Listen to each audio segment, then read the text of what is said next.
Right effort அப்படின்னா சரியான முயற்சி நாம செய்யணும்.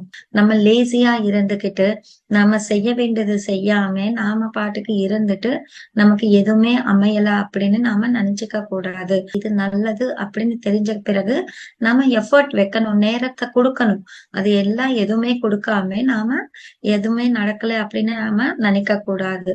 அதுக்கப்புறம் ரைட் மைண்ட்ஃபுல்னஸ் அப்படின்னு சொல்றாங்க. அப்படின்னா நாம மைண்ட்ஃபுல்லா இருக்கணும். எதை செஞ்சாலும் விழிப்புணர்வோட செய்யணும்.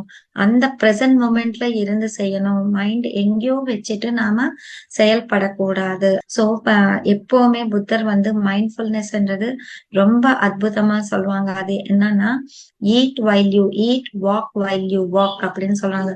நடக்கும்போது நடக்கிறது மேல மட்டும்தான் கவனம் இருக்கணும். சாப்பிடும்போது அதுக்கு மேல மட்டும்தான் கவனம் இருக்கணும். அது போல எதை செய்யறோமோ அது மேல கவனம் இருக்கிறது தான் மைண்ட்ஃபுல்னஸ் அப்படின்னு சொல்றாங்க.